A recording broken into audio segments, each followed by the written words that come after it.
Ne pas cracher par terre, ne pas tousser ou éternuer sans un mouchoir, voici quelques règles d'hygiène pour lutter contre la tuberculose. Une maladie dont souffrent plus de 10 millions de personnes dans le monde, selon l'Organisation mondiale de la santé. Plus de 7000 élèves du lycée moderne de Port-Bouët ont été sensibilisés par le programme national de lutte contre la tuberculose. Les informer au mieux sur les signes de la maladie pour que dès qu'ils ont la suspicion d'avoir la tuberculose, une toux qui dure plus de 2 semaines, ils se rendent rapidement dans un centre de santé à l'effet de se faire dépister. Et si c'est la tuberculose qui est alors diagnostiquée, qu'ils soient rassurés de l'existence d'un traitement qui est disponible, efficace, gratuit sur l'ensemble du territoire national. Des mesures de prévention de la tuberculose et une projection de films sur la maladie ont permis aux participants d'être informés pour éviter la contamination. La tuberculose étant une maladie contagieuse, donc il faudrait qu'elle ne puisse pas entrer dans le lycée moderne Port-Bouët parce que c'est une population qui sera décimée. Je dirais à mes parents, quand ils vont avoir les tours, qu'ils ne cessent de s'arrêter, qu'ils partent au centre de santé voir un médecin. En Côte d'Ivoire, l'incidence de la tuberculose est de 103 cas pour 100 000 habitants. La maladie demeure un danger pour la santé publique. 36 à 41% des cas de la tuberculose sont attribués au VIH-Sida. «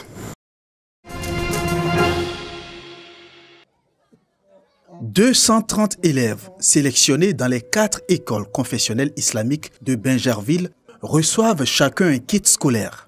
Ce don est de l'Association des musulmans sunnites en Côte d'Ivoire. Souvent, nous constatons que les enfants qui sont dans les écoles publiques, ils ont tout le matériel de travail, ils ont toutes les conditions, mais l'enfant qui est à l'école confessionnelle islamique, il n'a même pas de matériel pour travailler, il n'a même pas de sac. Donc c'est un geste pour interpeller les parents, pour leur dire d'être équitable entre les enfants et d'encourager nos enfants qui sont dans ces écoles, dont demain, ce sont ces enfants qui seront les imams, ce sont ces enfants qui vont nous servir dans la société, ce sont ces enfants qui vont venir éduquer d'autres enfants.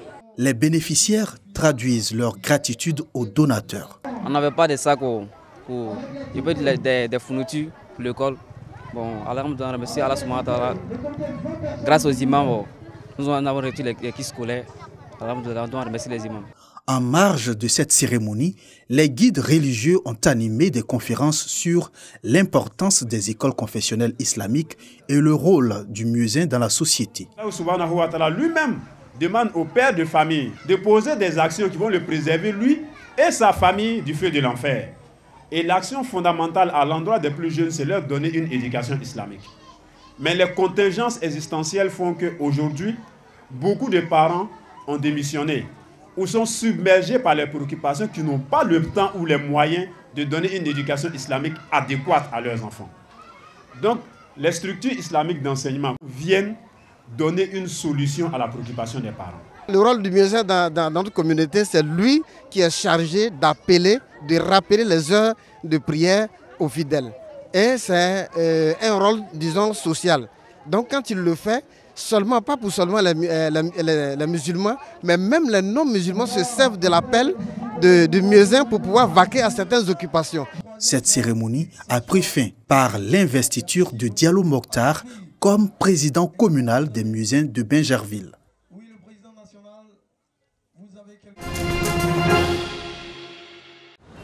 Vincent Toby Irié en visite au grand carrefour de Koumassi.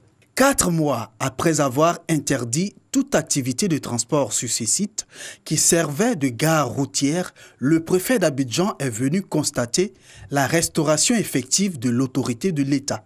Nous sommes là pour constater, comme vous le voyez, l'affirmation de l'autorité de l'État sur un espace où sévissaient des gangsters, des voyous, des gens s'adonnant à la drogue, à la prostitution, et ce n'était pas acceptable.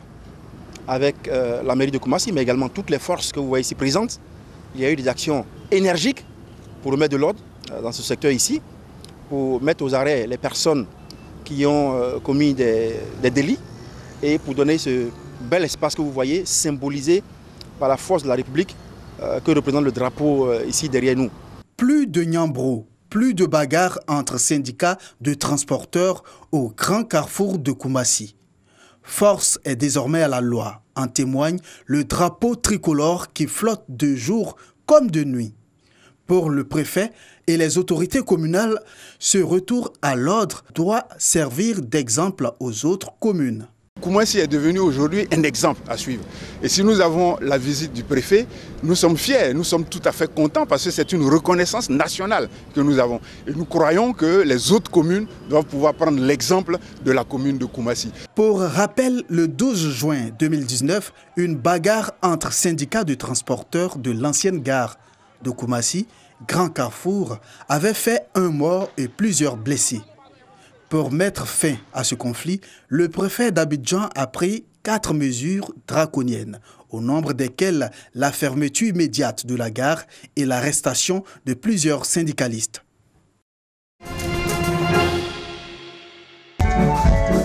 Magic Tour, record d'affluence au stade Mamadou Koulibaly d'Odiéné. Le conseil annoncé à grand renfort de publicité tient toutes ses promesses. Nuela, Rico Amage, TNT, Ariel Chéné, Yabongo Lova et Safakal Obiang donnent de l'émotion aux nombreux spectateurs.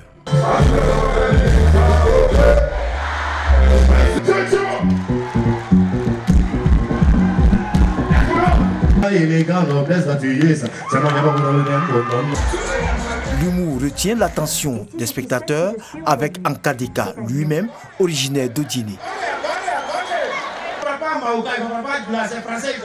Les magiciens à leur tour égrènent anciens et nouveaux titres de leurs différents albums pour le bonheur de nombreux fans.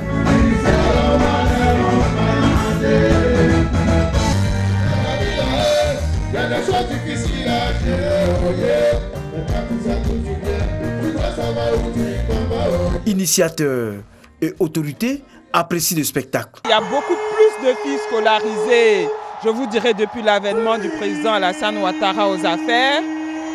L'école est devenue obligatoire, c'est une réalité, mais il faut encore sensibiliser de plus pour qu'on ait encore plus de filles à l'école.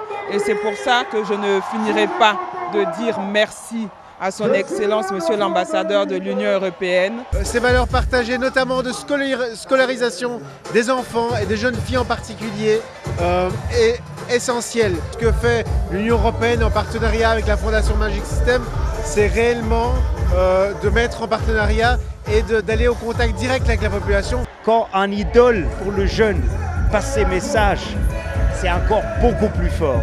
Ces artistes qui sont là sur scène et qui par leur vive voix parlent de la scolarisation de jeunes filles, ça à mon avis, ça dépasse largement les actions de sensibilisation qu'on a fait avant. Après 5 heures de concert, la délégation de l'UE Magic Tour prend rendez-vous avec la population de Korogo et Bouaké pour d'autres séances de sensibilisation et de show.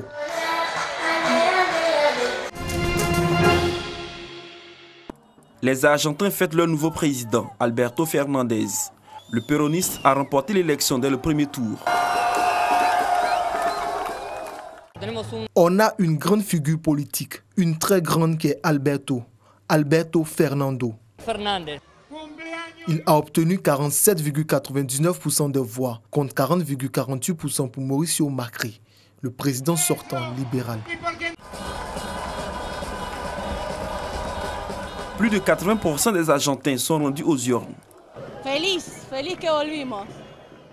Heureuse qu'on soit revenu, tellement contente et sereine. Tout va s'améliorer, on va retrouver tout ce qu'on avait avant, tout ce que les autres gouvernements nous ont fait perdre. Le pays traverse la pire crise économique depuis 2001.